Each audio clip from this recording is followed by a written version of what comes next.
ایک دن ایک خوبصورت گاؤں تھا جہاں ہر رات آسمان پر روشن ستارے چمکتے تھے۔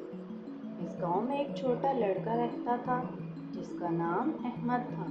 احمد بہت دلچسپ خوابوں کی دنیا میں کھو جانے والا بچہ تھا۔ ایک رات جب احمد اپنے گھر کی چھت پر بیٹھا آسمان کے ستارے دیکھ رہا تھا، اس نے ایک خاص ستارہ دیکھا جو باقی ستاروں سے زیادہ چمک رہا تھا۔ احمد کو حیرت ہوئی اور اس نے سوچا اس ستارے میں ضرور کچھ خاص ہے۔ احمد نے اپنی دادی سے پوچھا، دادی یہ ستارہ اتنا چمکدار کیوں ہے؟ دادی مسکرائیں اور بولیں، بیٹا یہ جادوئی ستارہ ہے۔ کہتے ہیں کہ اگر کوئی بچہ دل سے اس ستارے کو دیکھے تو وہ جادوئی شہر میں جا سکتا ہے جہاں ہر چیز ممکن ہوتی ہے۔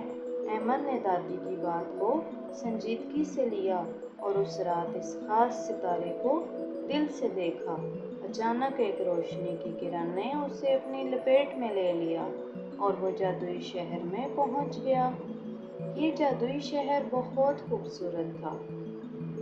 ہر طرف رنگ برنگی روشنیوں کی بہار تھی، درختوں پر پھولوں کی گھنٹیاں بج رہی تھیں، پرندے خوشی سے گانا گا رہے تھے۔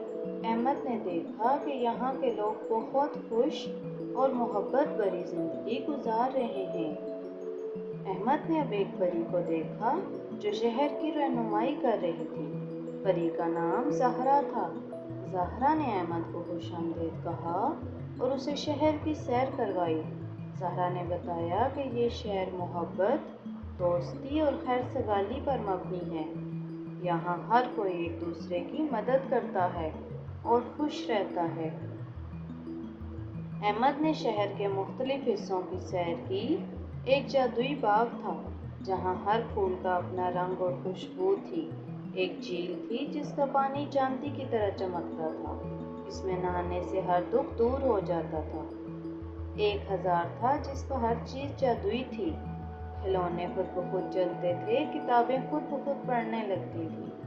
احمد نے شہر کے بچوں کے ساتھ مل کر کھیلنا شروع کیا۔ وہ بہت محبت کے ساتھ دوستی کر لی، ایک دوسرے کے ساتھ کھیلتے رہے۔ احمد نے دیکھا یہاں کوئی بھی اکیلا نہیں ہوتا۔